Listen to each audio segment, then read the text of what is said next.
Good morning, students. Today we are going to see the topic feature engineering and selection strategies for improving model performance. This is the third subdivision of Unit 4. What we are going to learn in today's topic is that to understand the importance of feature engineering in machine learning, learn various techniques for feature extraction and transformation, understand feature selection techniques and their impact on model performance, apply these techniques in chemical engineering datasets. This is what we are going to learn in today's lecture. What is feature engineering? So the definition goes like this: the process of transforming the raw data into meaningful input features that improve the performance of machine learning models. So meaning to say, for example, we have a reactor. We are trying to measure the temperature and pressure of the reactor, which is a raw data, which need to be converted into meaningful input features that improve the performance of machine learning models. So the importance is data quality and data model complexity.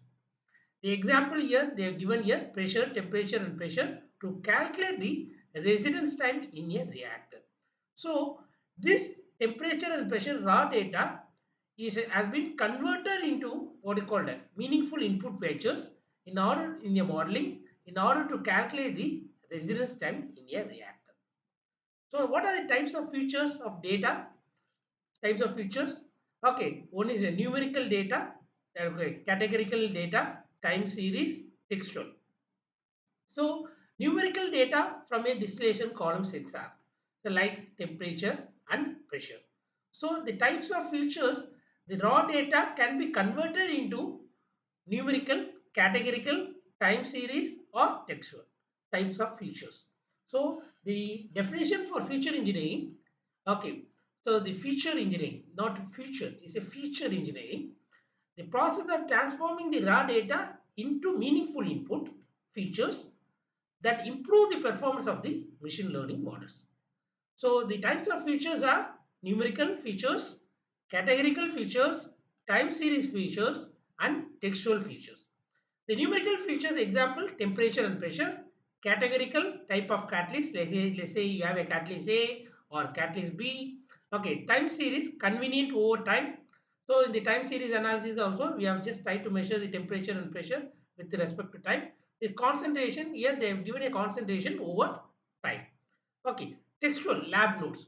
So the numerical data from a distillation sensor is a very good example for a types of features. The common feature engineering techniques are categorized into 6 types: normalization slash scaling, polynomial features, log transformation, encoding categorical variables, binning and bucketing, interaction features. So log transformation, the example goes like this: log transform of carbon dioxide emission in a flue gas analysis for better linearity. I will try to explain all these 6 categories one by one with an example. So the first one goes like normalization and scaling. So rescale numeric features to a standard range such as 0, 1 or standard normal mean is equal to 0, standard deviation is equal to 1. So rescale the numeric features so to a standard range such as 0, 1. So normalization or scaling is nothing but rescaling the numeric features to a standard range. For example, okay, let's say why it is useful, essential for algorithm like k neural network, okay, support vector machine and gradient descent based models. It is useful in that particular algorithms. So the application, for example, the scaling, how it has been converted into 0, 1. The scaling variables like temperature and reactor pressure, okay, in a data set for predicting the conversion in a batch reactor. Okay, so we are scaling into 0, 1 the temperature and pressure. Otherwise, without scaling, the temperature can dominate the pressure during the model training. So we need to scaling the numeric factors. Okay, so that is called scaling or normalization. So otherwise, without scaling, what happened? The temperature can dominate the pressure during model training. So that will leads to a overfitting or not the accuracy of the model may be not perfect, not accurate. The second one is polynomial features. So let's say we have a rate of reaction minus RA is equal to K into Ca power n. So in that particular type of things, we can go for a polynomial features. What it does, creates new features by raising existing one to a power or multiplying features together. Why it is useful? Captures non-linear relationship. Chemical engineering example, modeling reaction rate using polynomial terms of temperature and concentration. So let's say when you try to model the reaction rate, okay, so the parameters used are temperature and pressure. So it may be a polynomial features it may have. For example, the concentration of A power square or temperature power square or is a multiplication of temperature and concentration of A. So the reaction flow rate while predicting the modeling, we can go for a polynomial features. Is a feature? The types of features are raw data need to be converted into a insightful new features. So for which how it has been categorized, the first one is linearing and scaling, the second one is polynomial features. Okay, and coming to the log transformation, so just now I told an example log transformation gas emission concentration data. So this is an example for log transformation. Applies a logarithm to skewed numeric features. Why it is useful? Helps stabilize the variance and make distribution more normal. So it will help you to stabilize the variation and make distribution more normal in nature. So for example, application log transform gas emission concentration data from a flue gas analyzer because it helps linearize the exponential decay behavior in gas phase reactions. So the log transformation data, gas emission concentration data from a flue gas analyzer, we can go for log transformation because it linearizes the exponential decay behavior in gas phase reaction. Okay, hope you understood. Coming to the fourth part, encoding categorical variables. Okay, categorical variables where it does converts categorical data into numeric format, one not encoding or label encoding. So the example of let's say representing different catalyst type A, B, C in a catalytic reactor performance data set. One not encoding helps the model understand that catalyst A or B are different. Catalyst A and B are different but not ordinal. Okay, so it is a encoding categorical variables techniques. Okay, so is a feature engineering techniques to make into a raw data into a insightful features in order to optimize the modeling. Okay, so binning or bucketing, what it does, convert the continuous variable into discrete intervals. Okay, continuous variables into discrete variables. Why it is useful? Reduces noise and handles non-linearity. So the example is grouping residence time into categories like shorting of time, 0 to 2 minutes is short time, medium is 2 to 5 minutes, long is greater than 5 minutes for reactor performance analysis. Useful in process control to identify the performance ranges. So this converts the continuous variable into discrete intervals. Okay, continuous variables into discrete variables. So that is whether it's a short residence time or medium residence time or long residence time, it is useful in the process control and identify the performance ranges. Okay, so grouping residence, okay, is application. It is also used that is binning and bucketing is used in the thing. Similarly, similarly here helps in linear the exponential decay behavior in gas phase reaction. Okay, it doesn't deal with the long transform gas emission concentration. Gas phase reaction, it is that means it what you called linear is the exponential decay behavior. So long transform that means is a what you called the data has been amplified. Okay, so the skewed applies to a logarithm to the skewed numeric features. Okay, when the data is very small in nature, make it in a bigger scale. Okay, so that's the thing. Okay, so coming to the encoding category variables which have CNs catalyst A and B, Okay, one not encoding helps the model understand the catalyst A and B are different but not ordinal. Coming to the binning and bucketing, so the residence time has been categorized into 2 to 5 minutes, minimum 0 to 2 minutes minimum, medium is 2 to 5 minutes, and long is greater than 5 minutes. Okay, so interaction features. So let's say you have a two variables, combines two or more features into one to capture the joint effect. So why it is useful? Helps models learn interaction terms explicitly. Okay, there's a synergetic effect. We used to say the synergetic effect in biochemical process, right? That means when you have two variables, you have a amplify the output. So the application combining temperature and pressure to study their interaction on selectivity in a gas phase reaction. So important in processes where multiple variables simultaneously influence the output. For example, temperature and pressure are okay is a multiple variable simultaneously influence the output. Example is Fischer-Tropsch synthesis. So what are the six category features which we have seen? One is normalizing scaling. The second one is polynomial features, log transformation, encoding categorical variables, binning and bucketing, interaction features. Normalizing, we are just making it as scaling as 0 and 1, essential for algorithm and gradient descent based models. Okay, so without scaling, what will happen? It can dominate, one variable can dominate the other. Polynomial features, rate of reaction. Okay, it will be in the order. Okay, rate of reaction is equal to K into C concentration of A.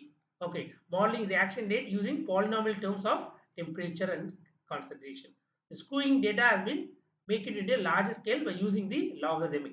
Okay, log transform gas emission concentration data from a flue gas analyzer. Okay, and encoding categorical variables. Let's say you have a category A, category B, that is catalyst A and catalyst B, are different. One odd encoding helps the model understand that catalyst A and B are different. And binning and bucketing will reduce the what you call reduce the noise and handles the non-linearity. So in that case, we need to go for a binning and bucketing feature engineering techniques. Okay, so and interaction features, the two variables have a synergetic effect or the multiplying multiple variables simultaneously, process where multiple variables simultaneously influence the output. So that's why we have studying all these features, how one variable is the other interacting, whether it is skewed or something. Because the features, the definition goes like this. You just go and see the definition. The process of transforming the raw data into meaningful input features that improve the performance of the machine learning models. Okay, so the important is data quality and model complexity. Okay, data quality is more greater than the model complexity. Okay, so this is the definition feature engineering. Okay, what are the categories, types of features, and common feature engineering techniques has been seen. These six types has been seen. Okay, coming to the other type, feature creation, domain driven feature creation. For example, Reynolds number. Okay, so the Reynolds number dv rho by mu. So by using a chemical engineering concepts. Okay, so use domain knowledge to construct the features. Chemical engineering example, calculate Reynolds number. Arrhenius equation help you to determine the rate constant. Okay, by knowing this, we can have a domain driven feature creation. Okay, the advantage is improved interpretability and accuracy. So that by knowing this correlation, we can find a improved interpretability and accuracy of the modeling. And time series feature engineering, lag features, previous values of temperature, rolling statistics, rolling mean of flow rate, date time components. Okay, it says time series feature engineering. Okay, so time series is a by knowing the previous values. Rolling statistics may having a taking an average. Okay, rolling mean of flow rate. So or else the time component. Okay, we can have this one. So that will help you to predict the polymerization. Example is predicting polymerization yield based on the past reaction data or the rolling statistics or by using the time components. Okay, PCA, the feature extraction with the principal component analysis or autoencoders. This is nothing but actually is a machine learning techniques, right? So the reduced dimensionality while retaining the variance. Okay, so retaining the variance but reduce the dimensionality, number of variables. Autoencoders, non-linear feature extraction. So when you have a non-linear feature extraction, then go for a autoencoders. Okay, the example for PCA, okay, PCA on FTR spectra for classification of chemical compounds, principal component analysis, spectra data for classification of chemical compounds. Let's see the feature extraction with the principal component analysis. So the steps are standardized covariance matrix, eigen decomposition, dimensionality reduction, and modeling and visualization.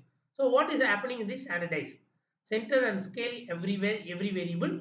Okay. So the FTR spectra intensities at each wave number or Z scored. Okay, it's a chemical engineering illustration. Okay. Covariance matrix measure how every pair of variables covaries. Reveals that many adjacent wave numbers contain near duplication information.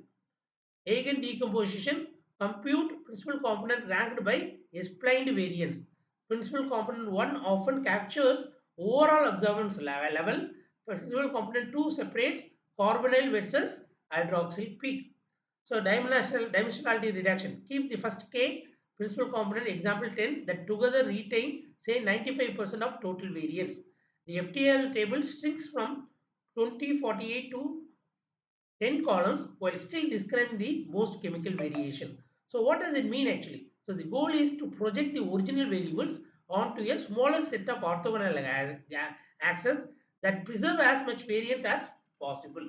So it maintain the preserve as much as variance as possible but trying to reduce the number of components. The original variables onto a smaller set of orthogonal axes that preserve as much as variance as possible. So the last one is modeling visualization. Train a classifier or plot principal component 1 or versus principal component 2.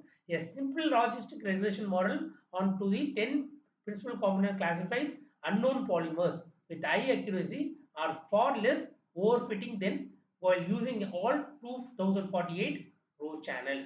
So the feature extraction with the principal component analysis reduce the dimensionality while retaining the variance. Underline the word, that is very, very important.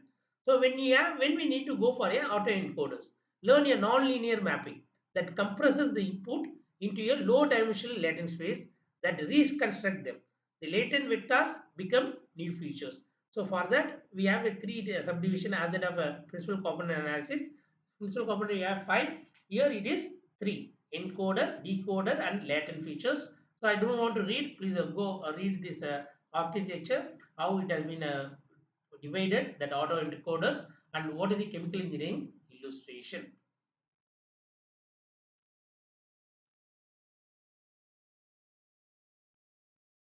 Okay, coming to the second example, detecting incipient fouling in a heat exchanger network. Let's say you have 60 sensors that measure temperature, pressure, flow rate. Two sample flow rate. Okay, 60 sensors sample every minute for 6 months. So just imagine 60 sensors measured sampled every minute for 6 months. The raw features is 250 rows and 60 columns. Okay, so yearly classification of clean versus fouling states, linear principal component analysis retain only 70% accuracy. When you go for non-linear method of by using autoencoders, then we can increase up to 92% accuracy. That's what they are saying here.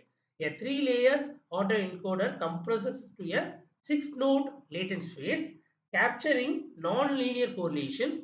Example: simultaneous temperature rise plus pressure drop. A simple logistic model and latent features lifts accuracy to 92%, spotting fouling 24 hours earlier.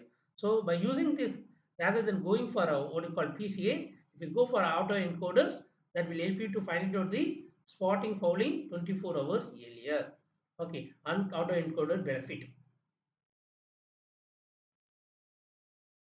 Coming to the takeaway, what we have tried to understand actually from this? Try principal component analysis first. It is very fast, interpretable, and often sufficient. When a non-linear interaction dominate, then go for a auto graduate to a autoencoders. Always validate then the reduced feature set improves downstream model matrices accuracy f1 root mean square error, not just training speed and not just training speed. So coming to the next features, introduction to feature selection. Okay, selecting the most relevant features. Importance. Why we need to select the most relevant features?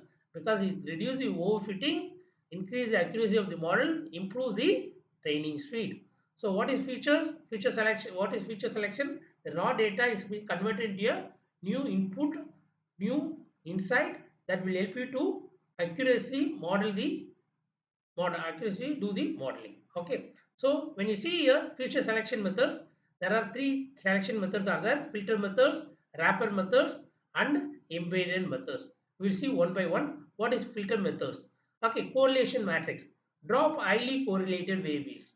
For example, in heat exchanger data, temperature in and temperature out might be redundant, so we need to leave one data. Okay, chi-square test for categorical data.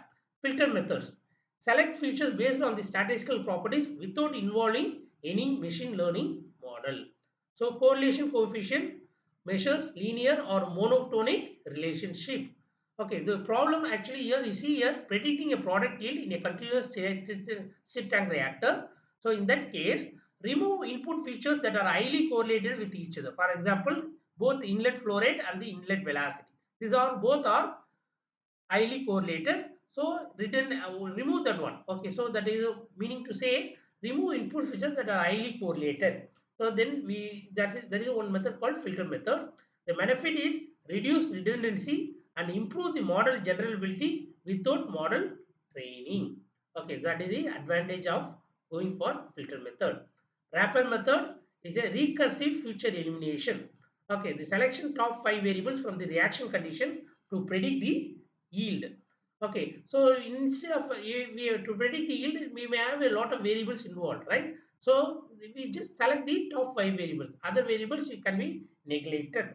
Okay, so when you see a wrapper method, use a machine learning model to evaluate the subset of features by training and testing repeatedly. Using a machine learning model to evaluate the subset of features by training and testing repeatedly.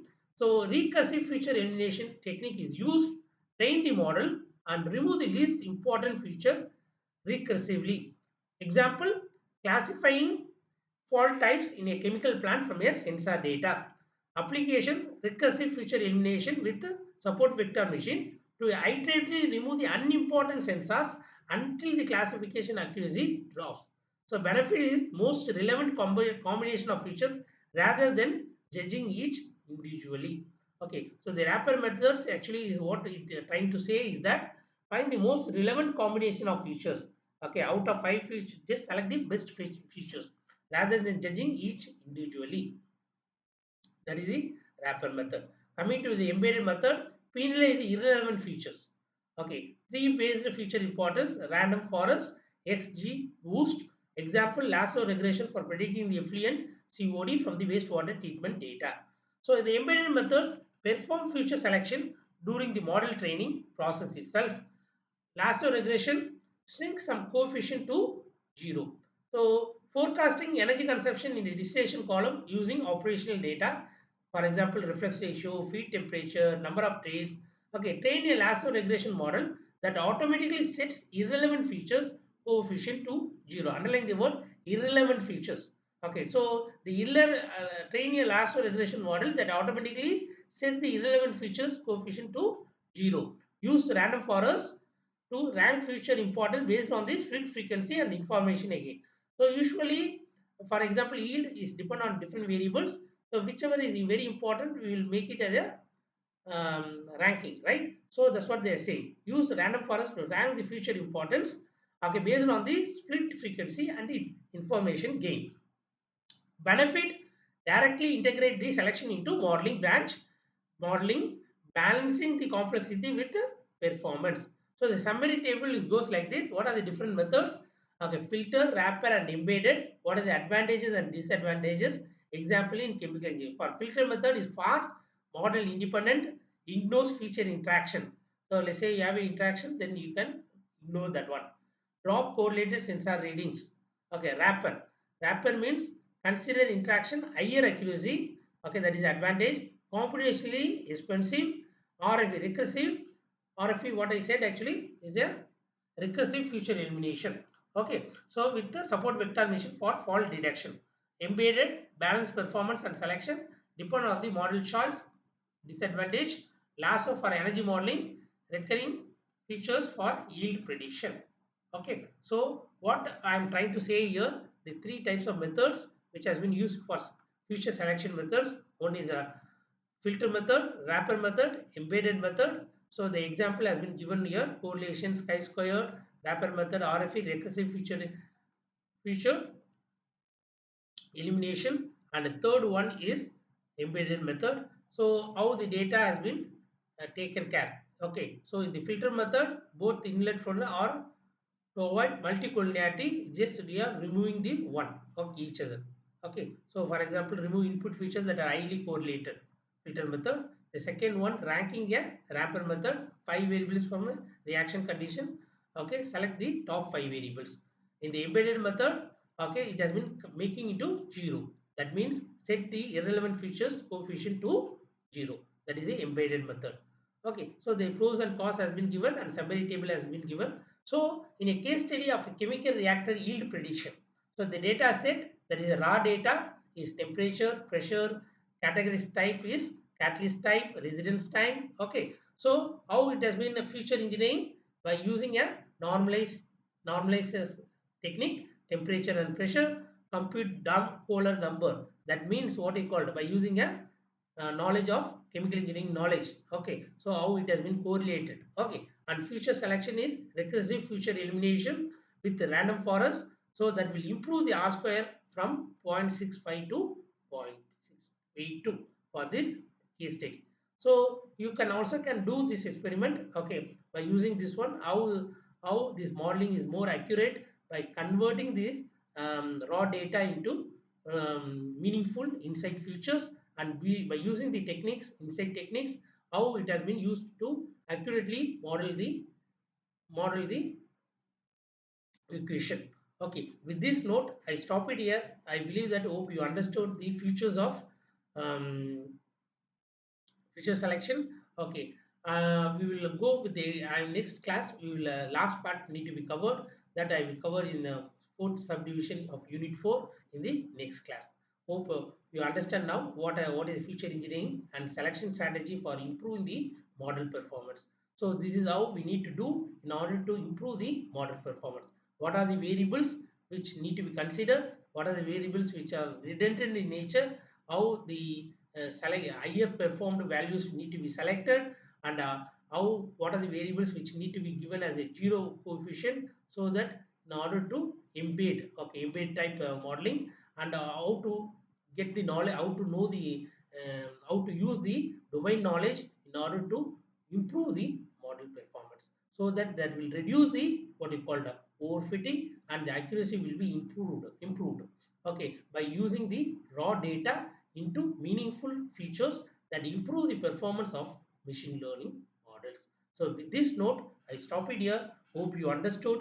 If you have any doubt during the face-to-face section, please comment knock me. I stop it here. Thank you.